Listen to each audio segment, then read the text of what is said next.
આજરોજ પશ્ચિમ railway Vadodara unit police અધિક્ષક સરોજ કુમારી નાઓએ ગોધરા રેલવે સ્ટેશન ખાતે રેલવે પોલીસ અધિકારીઓ કર્મચારીઓ આરપીએફ પોલીસ અધિકારીઓ કર્મચારીઓ તથા અન્ય રેલવે સ્ટાફ સાથે ગોધરા રેલવે પ્લેટફોર્મ તથા રેલવે સ્ટેશન એરિયા ખાતે ફૂટ પેટ્રોલિંગ કરવામાં આવ્યું હતું।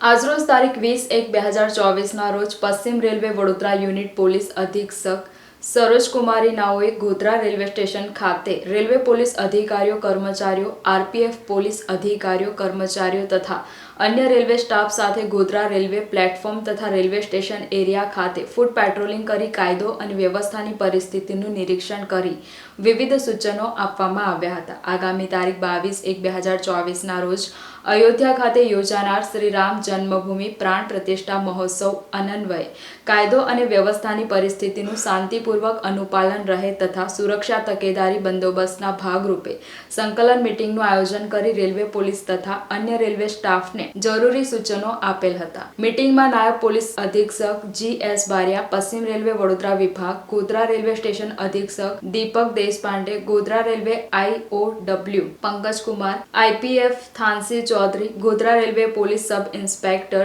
J.V. Vyas, Godhra B division police station police sub inspector N.D. Bhagora તથા AIO state IB region A.S. Baria તથા અન્ય GRP અને RPF પોલીસ કર્મચારીઓને રેલવે સ્ટેશન પ્લેટફોર્મ તથા રેલવે ટ્રેક ઉપર સતત પેટ્રોલિંગ, વાહનો ચેકિંગ, પાર્સલ ચેકિંગ તથા બિન અધિકૃત તેમજ અસામાજિક તત્વો પર એકબીજાના સંકલનમાં હાજર રહી કોઈપણ પ્રકારની અનિચ્છનીય ઘટના કે અણબનાવ ન બને તે રીતે તમામ એલર્ટ રહી તકેદારી રાખવા સૂચના આપવામાં આવી।